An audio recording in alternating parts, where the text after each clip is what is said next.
वरना तो फिर सबका एक ही जैसा हो, मतलब एक ही कार्ड हो जाएगा तो वो तो गड़बड़ हो जाएगी। तो बस नंबर अलग होता है और कार्ड होल्डर का जो यहाँ नाम लिखा होता है वो नाम अलग होता है। बाकी दोनों या जितने भी एटीएम कार्ड वो बैंक इशू करता है अपने ग्राहकों को, वो देखने में बिल्कुल एक जैसे, यहाँ तक कि साइज में भी एक जैसे होते हैं। आप देख सकते हैं जैसा ये है सेम टू सेम वैसा ही ये है, दोनों में कोई डिफरेंस नहीं है, दोनों के दोनों बच्चों बिल्कुल एक जैसे हैं देखने में भी और इनका जो साइज है उसमें भी। ठीक है,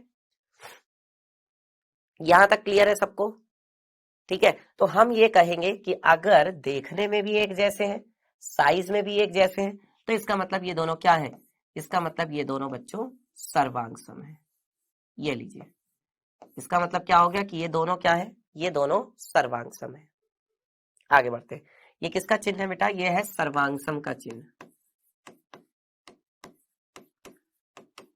और अगर बात की जाए सर्वांगसम शब्द की तो इसका मतलब भी अभी बताएंगे। इसका मतलब होता है हर तरह से, हर प्रकार से सेम टू सेम, बिल्कुल डिक्टू कॉपी जो है, एक जैसा। ठीक है, कार्बन कॉपी भी कह सकते हो। चलो अब देखो, अब सिक्के के बारे में बात कर लेते हैं। आप देख पा रहे हैं कि यहाँ पर दो सिक्के हैं और दोनों ही बच्चों 10-10 के सिक्के हैं। दोनों ही क्या है? 10-10 के सिक्के हैं। अब ये अगर एक ही साल में बने हैं, मान लो कि ये 2011 में बने हैं, ऐसा समझ लीजिए कि ये दोनों के दोनों सिक्के 2011 में बने हैं, तो अगर ये दोनों सिक्के एक ही साल में बने हैं और इनका अमाउंट भी एक ही है, मतलब दोनों 10-10 रुपए के ही हैं, ऐसा नहीं है कि एक सिक्का 10 का है और एक 5 का है, क्योंकि 10 और 5 रुपए के सिक्के का डिजाइन तो अलग अलग हो जाएगा। 10 रुपए के सिक्के का डिजाइन अलग है, 5 रुपए के सिक्के का डिजाइन अलग है। लेकिन और दूसरी बात यह कि दोनों का साइज भी अलग अलग है। 10 रुपए का सिक्का थोड़ा बड़ा होता है, 5 रुपए का सिक्का थोड़ा सा छोटा होता है ना? तो मेरा कहने का मतलब यह है कि अगर दोनों का सेम सन है, मतलब ये दोनों एक ही वर्ष में बने हैं और दोनों का अमाउंट भी एक है, मतलब ये भी 10 रुपए का सिक्का है, ये भी 10 रुपए का सिक्का, तो फिर बच्चों ये दोनों क्या कहलाएंगे? सर्वांगसम कहलाएंगे, क्योंकि ये दोनों देखने में भी एक जैसे हैं, दोनों का साइज भी सेम है। होगा कि नहीं होगा भाई? ये भी 10 का, ये आप पहचान ही नहीं सकते, है ना? क्या पहचान के बता सकते हो कि अलग अलग क्या है? कुछ भी अलग नहीं है, दोनों बिल्कुल एकदम सेम टू सेम लग रहे हैं देखने में, है ना? तो दोनों देखने में भी एक जैसे हैं, दोनों का आकार भी एक जैसा है। इसका मतलब क्या है बच्चों? इसका मतलब ये है कि ये दोनों क्या है? ये दोनों बच्चे यहाँ पर सर्वांगसम है। ये क्या है? ये दोनों यहाँ पर सर्वांगसम है। आ रहा है सबको समझ में बच्चों? बताओ जल्दी से, सबको समझ में आ रहा है? कोई दिक्कत है किसी को यहां तक? क्लियर? सबको क्लियर हो गया? समझ में आ गया? चलो ठीक है, आगे बढ़ते हैं। अब जरा कुछ और सिक्कों की बात कर लेते हैं। हमने ये तो समझ लिया कि अगर दोनों सिक्के एक जैसे हैं और एक ही रुपए के हैं, मतलब दोनों 10-10 के ही थे, तो ठीक है भाई, वो तो सर्वांगसम होंगे। अब बात करते हैं सर्वांगसम कब नहीं होंगे, है ना? सर्वांगसम कब नहीं होंगे? अब जरा इन सिक्कों को देखो। अगर 1 रुपए के सिक्के की बात की जाए, है ना, तो अब तो आप देख रहे हो कि 1 रुपए का सिक्का भी थोड़ा थोड़ा अलग हो चुका है ना? ये पुराना वाला 1 रुपए का सिक्का है और ये नया वाला 1 रुपए का सिक्का है। ठीक है, अगर आप ध्यान दो तो ये पुराने वाला 2 रुपए का सिक्का है, ये देखो, ये पुराने वाला 2 रुपए का सिक्का है और ये नया वाला 2 रुपए का सिक्का है। तो ये दोनों में देखो कितना डिफरेंस है कि नहीं? दोनों के डिजाइन में कितना ज्यादा डिफरेंस है कि नहीं? और 5 रुपए के अगर सिक्के की बात की जाए और 10 रुपए का सिक्का, देखो दोनों एक साथ हैं। ये 10 रुपए का सिक्का है, ये 5 रुपए का सिक्का है, तो क्या इनका डिजाइन एक जैसा है? इनका डिजाइन बेटा एक जैसा नहीं है। ठीक है, इनका डिजाइन एक जैसा नहीं है, इनका आकार भी एक जैसा नहीं है। क्यों? क्योंकि देखो ये थोड़ा सा छोटा, ये बड़ा है। अगर 2 रुपए के सिक्कों की ही बात की जाए तो मैंने अभी आपसे क्या कहा था कि अगर वो एक ही वर्ष में बने हैं, अगर वो सिक्के एक ही वर्ष में बने हैं तो वो एक जैसे होंगे।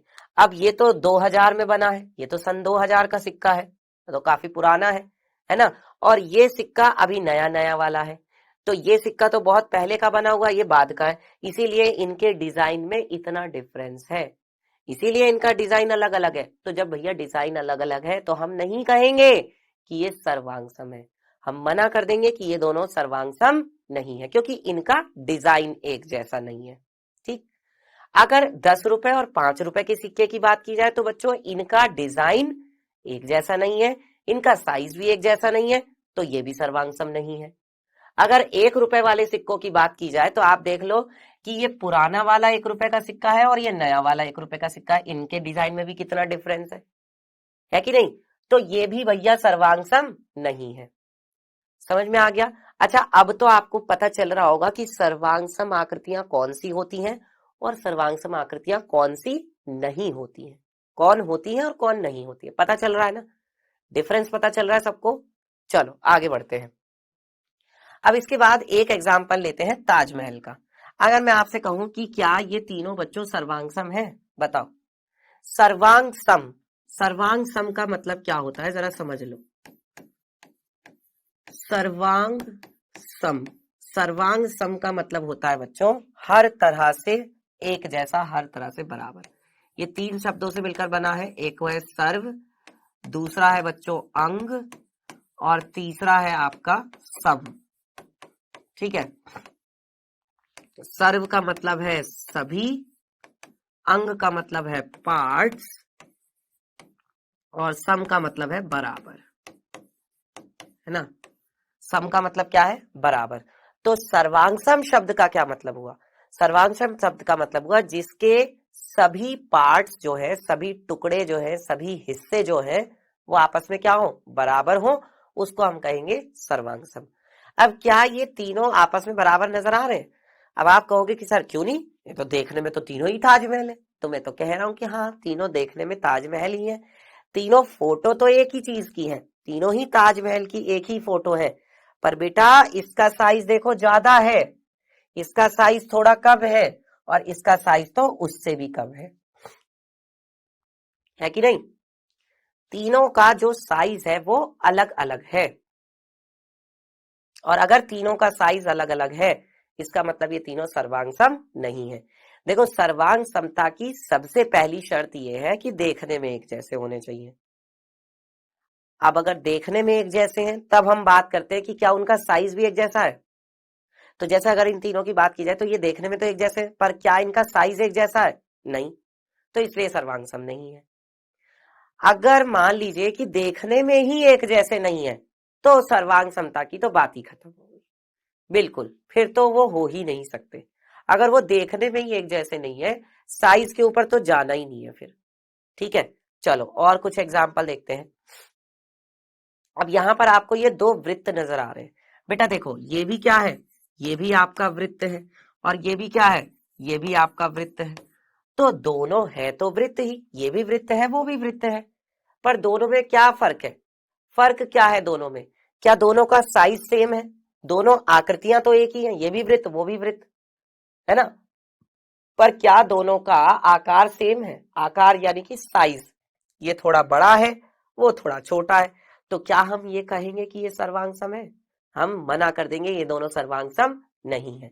तो हम यहाँ पर सर्वांग सम का अगर चिन्ह बनाए, ठीक है, ये होता है सर्वांग सम का चिन्ह, ये सर्वांग सम का चिन्ह होता है ना, पर ये तो सर्वांग सम नहीं है, तो इसलिए आप इसे ऐसे काट देंगे, इसे आप ऐसे काट देंगे कि ये सर्वांग सम नहीं है, क्योंकि ये दोनों हालांकि देखने में एक जैसे है, भाई ये भी वृत्त है वो भी वृत्त है, पर बेटा इनका साइज तो बराबर नहीं है ना, ये वाला बड़ा है वो वाला छोटा है। अगला देखते हैं। अब देखो, क्या ये दोनों वृत्त जो है सर्वांग सम है? बताइए, क्या ये दोनों वृत्त है, क्या ये दोनों वृत्त सर्वांग सम है? आप बताइए मुझे, क्या ये दोनों वृत्त सर्वांग सम है? क्या लगता है आप लोगों को? बताओ, क्या ये जो दोनों वृत्त हैं क्या ये सर्वांग सम है? क्या आपको लगता है? बताओ। देखो बेटा, दोनों ही क्या है? वृत्त है, ये भी वृत्त है और ये भी क्या है? वृत्त है, दोनों ही वृत्त है। अब जब दोनों ही वृत्त है इसका मतलब अब हम इनको देखेंगे क्या इनका साइज भी एक जैसा है? तो भाई दोनों का साइज भी एक जैसा है, जितनी त्रिज्या इस वाले वृत्त की है उतनी ही त्रिज्या इस वाले वृत्त की है। अगर इसकी त्रिज्या r है तो इसकी भी त्रिज्या बेटा r है। दोनों की त्रिज्या आपस में बराबर है, इसका मतलब दोनों ही वृत्त सेम साइज के हैं, एक ही आकार के हैं, तो इसलिए हम कहेंगे कि ये दोनों कैसे हैं, ये दोनों सर्वांग सम है। ये जो दोनों वृत्त हैं, ये दोनों वृत्त क्या है, सर्वांग सम है, ये दोनों सर्वांग सम है। आ रहा है सबको समझ में? चलिए आगे बढ़ते हैं। और अब हम बात करेंगे बच्चों त्रिभुजों की सर्वांग समता की। देखो हमने सर्वांग सम आकृतियों के बारे में समझ लिया अच्छे से, अब हम किसके बारे में बात करेंगे, सर्वांग समता की, जिसमें त्रिभुजों में। तो त्रिभुजों में कब सर्वांग समता होगी? क्या ये दोनों त्रिभुज आपको सर्वांग सम नजर आ रहे हैं? बताओ, क्या ये दोनों त्रिभुज आपको सर्वांग सम नजर आ रहे हैं? क्या हम कह सकते हैं कि ये दोनों त्रिभुज सर्वांग सम है? हम नहीं कह सकते बेटा। क्यों नहीं कह सकते? क्योंकि देखो इसका जो साइज है आप देख रहे हो वो अलग है, इसका जो साइज है वो अलग है। हालांकि दोनों देखने में हमें एक जैसे लग रहे हैं, दोनों त्रिभुज देखने में एक जैसे लग रहे हैं। डिजाइन के बारे में बात करूं तो दोनों का डिजाइन तो एक ही नजर आ रहा है ना, लेकिन इन दोनों का साइज एक जैसा नहीं है, इसलिए ये दोनों सर्वांग सम नहीं है। चलिए अब क्या ये दोनों त्रिभुज सर्वांग सम नजर आ रहे हैं? बताओ, क्या आपको ये दोनों त्रिभुज सर्वांग सम नजर आ रहे हैं? क्या हम कह सकते हैं कि ये दोनों त्रिभुज सर्वांग सम है? हम नहीं कह सकते। अब क्यों? अब आप तो कहोगे कि सर दोनों को देखने में तो दोनों डिजाइन एक जैसे लग रहे हैं, बस ये थोड़ा सा छोटा है और ये थोड़ा सा बड़ा है, सिर्फ इतना ही तो फर्क है। बेटा यही फर्क तो क्या कर रहा है, इन दोनों को सर्वांग सम नहीं होने दे रहा, यही फर्क मना कर रहा है कि ये जो दोनों त्रिभुज हैं ये दोनों त्रिभुज सर्वांग सम नहीं है। यही फर्क तो मना कर रहा है।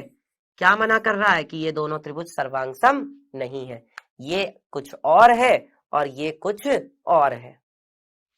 कुछ और मतलब हालांकि डिजाइन दोनों का एक जैसा है पर साइज सेम नहीं है। ठीक है, चलिए इसके बाद बच्चों बात करते हैं अब इन त्रिभुजों की। आप मुझे बताइए, क्या ये चारों त्रिभुज आपको सर्वांग सम नजर आ रहे हैं? अब आप कहेंगे कि सर देखिए देखने में तो चारों एक जैसे नजर आ रहे हैं, देखने में तो चारों क्या नजर आ रहे हैं, समबाहु त्रिभुज। ये कौन से त्रिभुज है बेटा? ये सारे के सारे समबाहु त्रिभुज हैं, क्योंकि देखो इसकी ये वाली भुजा इसके और इसके बराबर है, तीनों भुजाएं आपस में बराबर है। इसकी ये वाली भुजा इसके इसके और इसके, तीनों आपस में बराबर है। ठीक है, ये तीनों भुजाएं भी देखो आपस में बराबर है, और ये तीनों भुजाएं भी क्या है, आपस में बराबर है। तो इनकी जो भुजाएं हैं तीनों की तीनों वो आपस में बराबर बराबर, मतलब सारे के सारे त्रिभुज समबाहु समबाहु समबाहु है। ये भी समबाहु है, ये भी समबाहु है, ये भी समबाहु त्रिभुज है और ये भी समबाहु त्रिभुज है। तो सारे तो एक जैसे ही हैं देखने में, तो भाई दो सारे के सारे देखने में तो एक ही जैसे हैं, डिजाइन तो सबका एक ही है, लेकिन क्या सबका साइज एक जैसा है? सॉरी, क्या सबका साइज एक जैसा है बच्चों? नहीं, सबका साइज एक जैसा नहीं है। इसका साइज अलग है, इसका साइज अलग है, इसका साइज अलग है, उसका साइज अलग है कि नहीं? इसकी भुजा मान लीजिए कि 10 सेंटीमीटर है, इसकी भुजा मान लीजिए कि 7 सेंटीमीटर है, इसकी भुजा मान लीजिए कि 5 सेंटीमीटर है, और इसकी भुजा मान लीजिए कि 6 सेंटीमीटर है। ठीक है, तो सबकी भुजाएं तो अलग अलग है ना। अब भुजाओं की वजह से ही साइज अलग अलग हो गया, तो इसलिए ये सर्वांग सम नहीं है। सिंपल। चलिए आगे बढ़ते हैं। इसके बाद बात करते हैं अब कि वो कंडीशन क्या है, वो शर्त क्या है जब हम कहेंगे कि कोई दो त्रिभुज सर्वांग सम है, उसकी शर्त क्या है? सॉरी, सर्वांग सम होने की, अगर कोई दो त्रिभुज सर्वांग सम है तो उसकी शर्त क्या है? तो किन्हीं दो त्रिभुजों के सर्वांग सम होने की शर्त यह है, दो त्रिभुज सर्वांग सम होते हैं यदि, कब होते हैं? दो त्रिभुज बेटा सर्वांग सम होते हैं यदि उनके संगत कोण बराबर हो, उनके जो संगत कोण है ना वो आपस में बराबर हो, और क्या है दूसरी शर्त यह है, उनकी संगत भुजाएं बराबर हो। अब दो बातें यहां पर आ चुकी हैं। हाँ जी, अब यहां पर दो बातें आ चुकी हैं। वो दो बातें कौन कौन सी हैं? कि एक तो उनके संगत कोण बराबर हो, और दूसरी बात है कि उनकी जो संगत भुजाएं हैं वो भी आपस में बराबर हो। संगत कोण भी बराबर होनी चाहिए, संगत भुजाएं भी बराबर होनी चाहिए। ये जो बेटा संगत शब्द लिखा हुआ है ना, इसकी बहुत बहुत बहुत ज्यादा इंपॉर्टेंस है, मोस्ट मोस्ट इंपॉर्टेंट। ये जो यहाँ पर संगत शब्द लिखा हुआ है ना, ये बहुत इंपॉर्टेंट है। कई बार बच्चे संगतता का ध्यान नहीं देते और उनका जो कंसेप्ट है, उनका जो सवाल है वो गलत हो जाता है। तो आपको संगतता पर ध्यान देना है कि संगतता का मतलब क्या है। जैसे मैं आपको बता देता हूं, देखिए एक त्रिभुज आपका ये है और एक त्रिभुज आपका ये है, इन दोनों को हम सर्वांग सम कब कहेंगे? जैसे इसका नाम है PQR और इसका नाम है AB और C।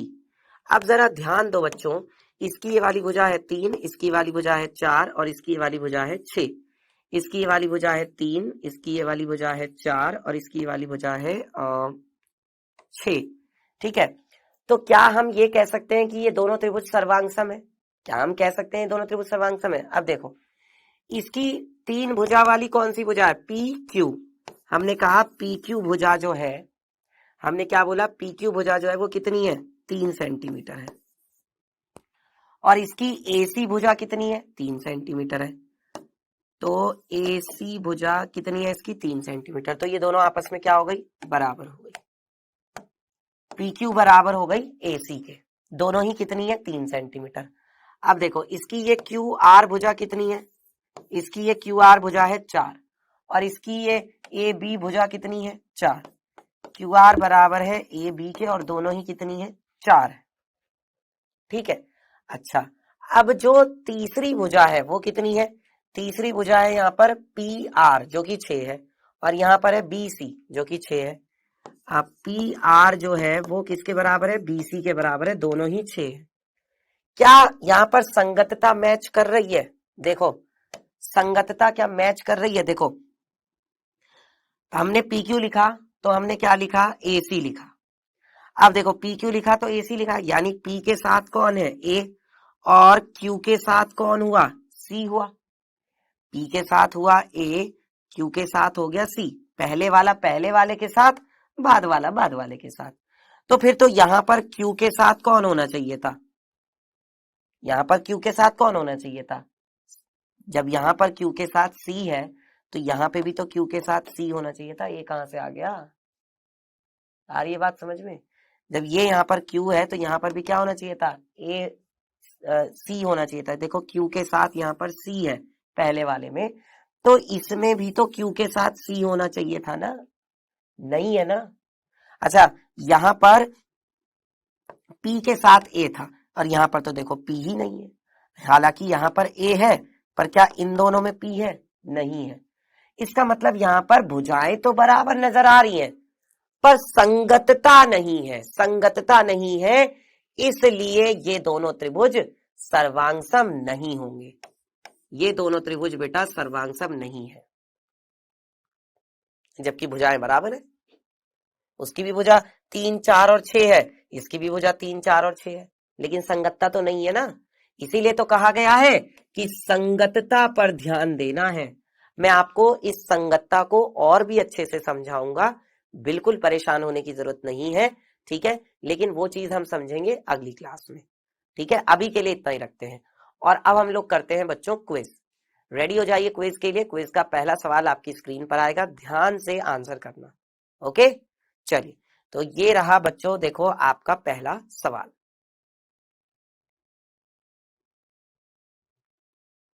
क्या कह रहे हैं? समबाहु त्रिभुज का प्रत्येक कोण डैश होता है। अब बताओ कितना होता है? अभी मैंने आपको बताया था, बताइए। समबाहु त्रिभुज का प्रत्येक कोण डैश होता है। चलिए अगला सवाल देखते हैं। ये क्वेश्चन तो आसानी था। समान आकार एवं समान माप वाली आकृतियां होती है। कैसी होती हैं बच्चों? अगर उनका आकार भी एक जैसा है, समान का मतलब एक जैसा, बराबर, और समान माप यानी कि जो उनका साइज है वो भी एक जैसा है, तो आकृति भी एक ही है और उनका आकार भी एक ही है, तो उसको हम क्या कहते हैं बच्चों, बताओ, उसको हम क्या कहते हैं?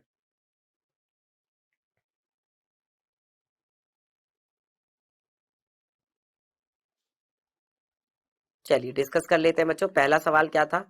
फर्स्ट क्वेश्चन था समबाहु त्रिभुज का प्रत्येक कोण। बेटा समबाहु त्रिभुज का प्रत्येक कोण होता है 60 डिग्री का, ठीक है, क्योंकि तीनों के तीनों कोण आपस में बराबर होते हैं। समबाहु त्रिभुज के तीनों कोण 60-60 डिग्री के होते हैं, ठीक है। चलिए अगला देखते हैं। क्वेश्चन नंबर 2, समान आकार एवं समान माप वाली आकृतियां होती हैं, कैसी होती हैं? आधी, असमान, सर्वांगसम या इनमें से कोई नहीं। अगर साइज भी एक जैसा है, दोनों देखने में भी एक जैसी हैं, तो वो जो आकृतियां होती हैं बच्चों वो होती हैं सर्वांगसम। वो क्या होती हैं? सर्वांगसम होती हैं। सी ऑप्शन आपका बिल्कुल सही है। तो अभी के लिए प्यारे बच्चों इतना ही, बाकी हम लोग पढ़ेंगे नेक्स्ट क्लास में। तो आज हमने क्या क्या सीखा? एक तो त्रिभुज का परिचय, त्रिभुज के प्रकार सीखे हमने, सर्वांगसम आकृतियों के बारे में जाना, और त्रिभुजों में सर्वांग समता कैसे होती है वो भी हमने जाना, ठीक है। आज का होमवर्क मैंने आपको ऐप पर दे दिया है, जाकर आप कर सकते हैं। और अगली क्लास में हम त्रिभुजों की सर्वांग समता के लिए जो कसौटियां हैं, जो नियम कानून है, उनको पढ़ेंगे कि कब दो त्रिभुजों को सर्वांगसम हम लोग कह सकते हैं, ठीक है, उसकी क्या क्या कंडीशन है। तो मिलते हैं फिर आपसे अगली क्लास में, तब तक के लिए सभी बच्चों का बहुत बहुत धन्यवाद।